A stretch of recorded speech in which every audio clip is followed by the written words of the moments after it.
Today we're going to talk about how to BRRRR a multifamily property.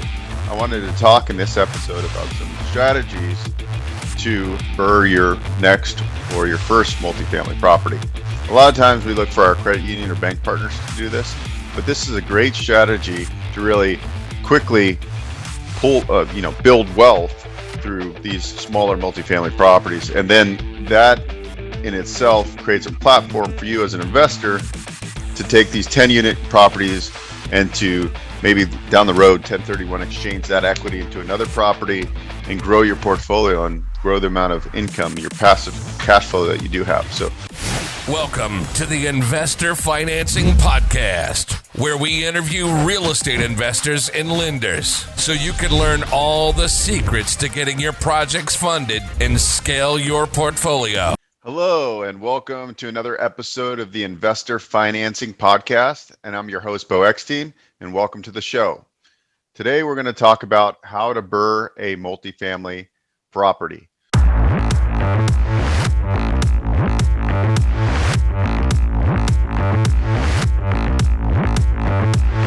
So some of us might be aware of the BRRRR strategy. You buy, renovate, rent, refinance, repeat, right? That's a strategy of going in and rehabbing these properties and then putting a tenant in and then refinancing and pulling your equity back out of the deal, right?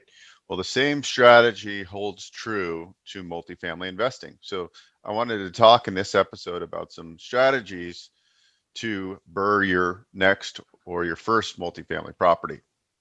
So how are we going to go about doing this? So when we get into the commercial realm, we talk about debt service coverage ratio, that we want the properties to have a DSCR of 1.25 or better. Oftentimes when we're finding these multifamily value add deals, they don't have the debt service coverage requirement, or maybe the occupancy level is under 80 or 90%, maybe they're 60% occupied or 50% occupied.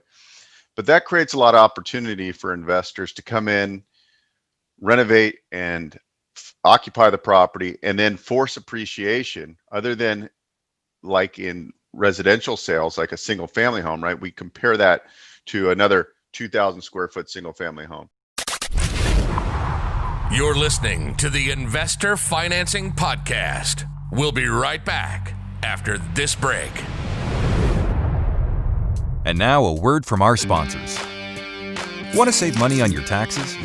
Cost segregation is a strategic tax planning concept that saves money by deferring federal and state taxes through accelerated depreciation. Get a free benefit analysis today.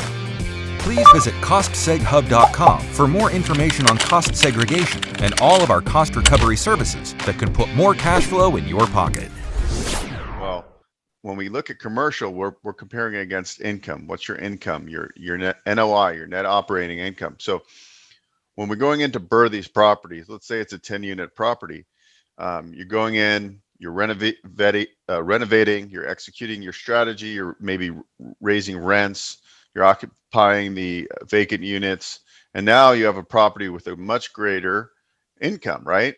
And then we want to get our money back out so we can keep rolling this strategy. So what you could do in the beginning phase is a bridge loan. So a bridge loan is kind of, if you're a fix and flipper, it's kind of like a fix and flip loan.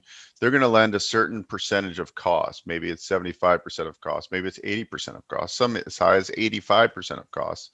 That enables you to go in and renovate the property. They hold back rehab budget just like they do on fix and flip loans. You go in and renovate the property, you raise rents, and now what you want to do, you want to have at least an operating history of at least 3 months. We call it a T3, trailing 3 months of the P&Ls, right? And then once you achieve your plan, we go out and we shop it to our bank and credit union partners, or potentially agency debt, depending on the characteristics of the sponsor, the borrower, and the property.